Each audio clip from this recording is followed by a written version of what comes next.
Mensagem número 40, Enquanto Podes. Baseada numa epístola de Paulo aos Romanos, capítulo 14, versículo 10, onde o apóstolo diz: Tu, porém, por que julgas teu irmão? E tu, por que desprezas o teu? Pois todos compareceremos perante o tribunal do Cristo. E Emmanuel comenta: Constrangido a examinar a conduta do companheiro, nessa ou naquela circunstância difícil, não lhe condenes os embaraços morais. Lembra-te dos dias de cinza e pranto em que o Senhor te susteve a queda a poucos milímetros da derrota. Não te acredites a cavaleiro dos novos problemas que surgirão no caminho. Todo serviço incompleto que deixaste na retaguarda, buscar-te-á de novo o convívio para que lhe ofereças acabamento. E o remate legal de todas as nossas lutas pede o fecho do amor puro como selo da paz divina. As pedras que arremessaste ao telhado alheio voltarão com o tempo sobre o teto em que te asilas, e os venenos que destilastes sobre a esperança dos outros tornarão no hausto da vida ao clima de tua própria esperança, testando-te a resistência. Aprende, pois, desde hoje, a ensaiar a tolerância e entendimento para que o remédio, por ti mesmo encomendado às mãos do agora, não te amargue a existência, destruindo-te o coração.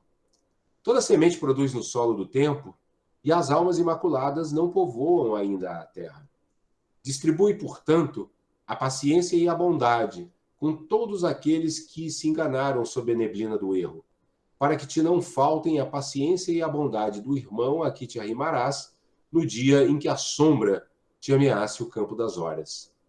Auxilia enquanto podes, ampara quanto possas, socorre quanto possível, alivia quanto puderes, procura o bem, seja onde for.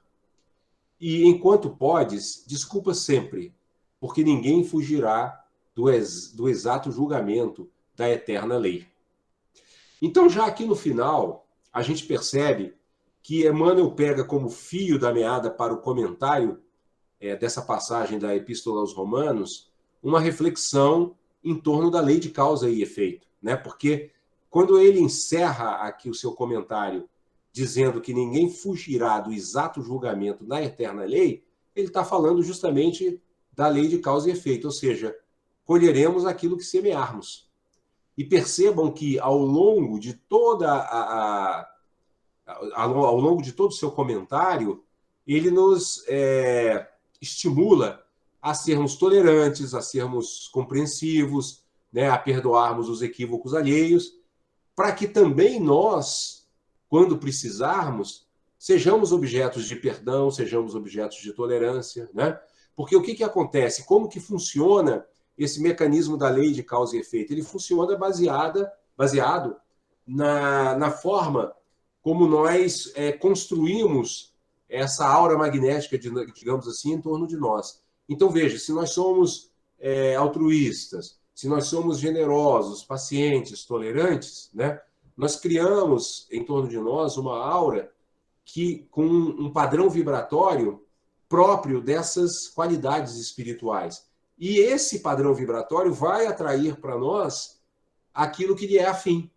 Por isso que se nós semearmos tolerância, se nós semearmos compreensão, né? Se nós semearmos paciência e generosidade, colheremos também tolerância, paciência e generosidade e compreensão, né?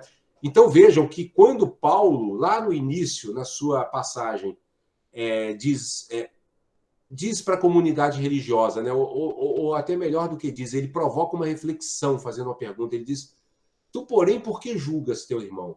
Né? Ele leva a comunidade religiosa a refletir. Por que julgar? Né? Porque na medida em que a gente começa a refletir, nós vamos realmente entender, mas por que vamos julgar? Se nós estamos num caminho espiritual, né, de perdão e misericórdia, né, por que julgar? Né? Por que condenar? Né? Por que classificar as pessoas como se elas estivessem congeladas naquela posição em que nós as fotografamos? Né? Porque muitas vezes o que acontece? Como diz Emmanuel aqui ao longo da mensagem, esse é um planeta que ainda não é habitado por almas puras. Né? Nós não somos espíritos perfeitos. E aqueles que conosco aqui habitam também não são. Né? Então, todos nós vamos praticar ações não virtuosas em algum momento, sejam elas ações não virtuosas de fala, sejam elas ações não virtuosas de pensamento, sejam elas ações não virtuosas de corpo. Em algum momento faremos. Por quê? Porque estamos em aprendizado, estamos em evolução. E da mesma forma como nós cometeremos equívocos ao longo do caminho, também nossos companheiros de jornada, nossas companheiras de jornadas também o farão.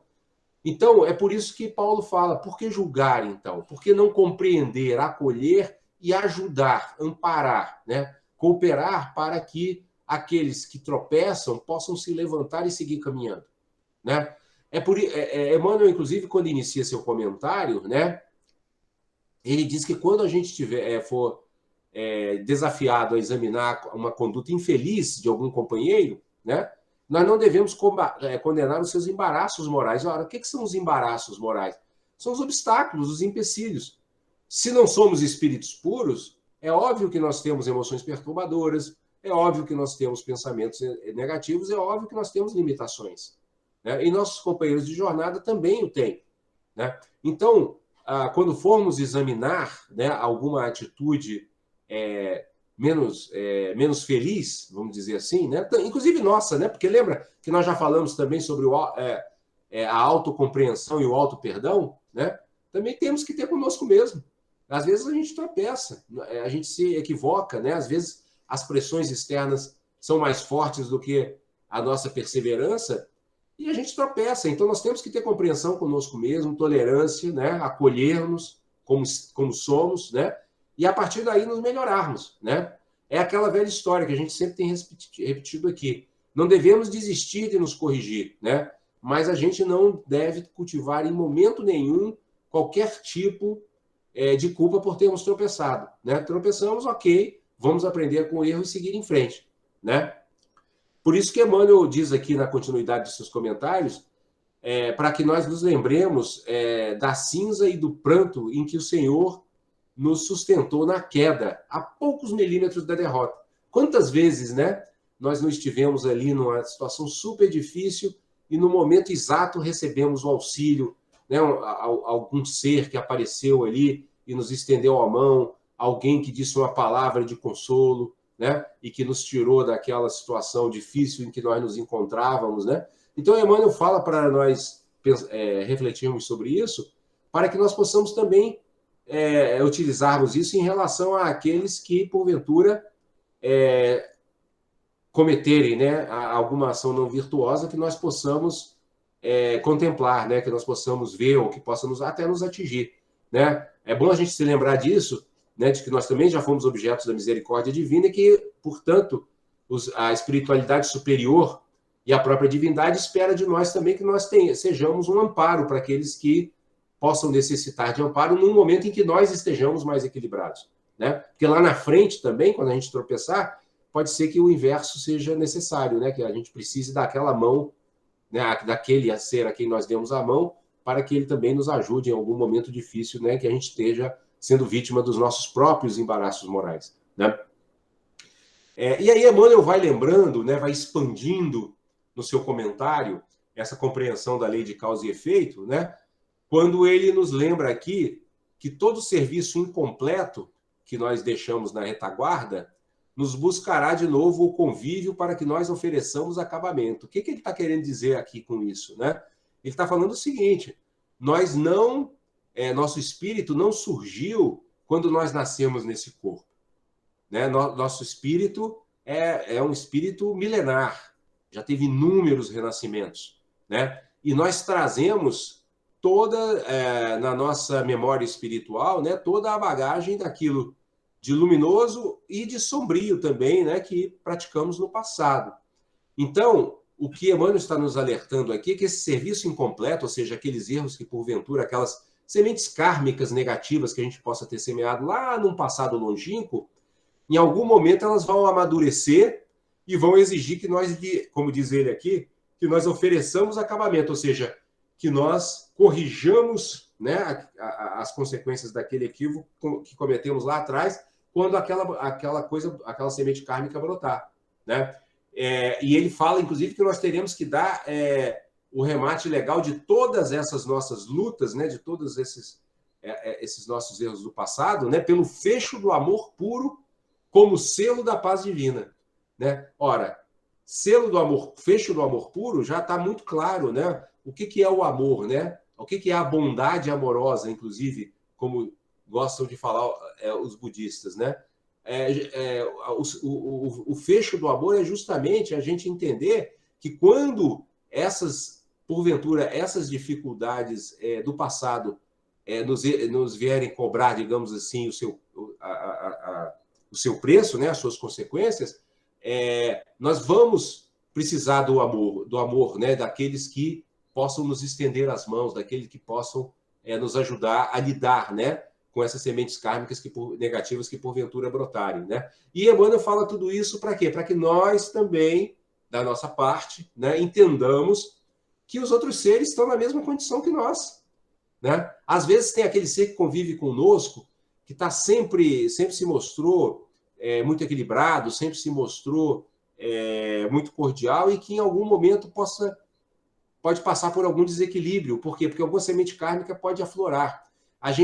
Então, nesse momento, o Emmanuel está nos convidando a que nós, ao invés de manifestarmos uma estranheza, nós manifestemos esse amor, né, que quer ajudar, esse amor que se motiva a ajudar a pessoa a promover as suas qualidades positivas, né, a despertar o seu ser divino interno, né, que normalmente costuma despertar com mais eficiência nesses momentos mais difíceis, né? Mas desde que apareça uma luz luminosa, amorosa, né, que ampare, né, que acolha e que esclareça naquele momento de dificuldade, né?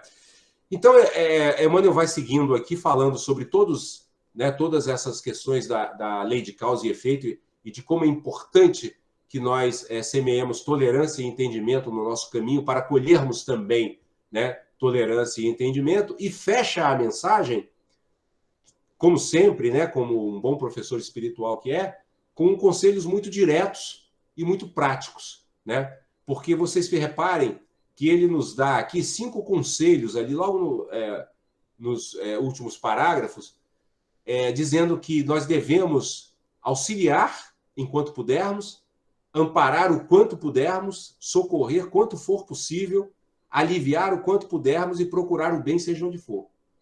Né? Então, ele coloca 5 ações práticas que vão nos ajudar a criarmos essa aura de magnetismo positivo em torno de nós, que é uma aura de tolerância e de entendimento. Como é que nós vamos fazer isso? Auxiliando, amparando, socorrendo, aliviando e procurando o bem. Percebem? É muito objetivo, é muito claro, é muito direto, né? Fazendo isso, nós estaremos, então, não só, digamos assim, nos preparando para os momentos em que nós também vamos precisar de ajuda, como também estaremos sendo uma luz no mundo para todos aqueles que conosco convivem. Porque imaginem se as pessoas ao nosso redor, ao se aproximarem de nós, sempre receberem auxílio, amparo, socorro, alívio e prática do bem, né?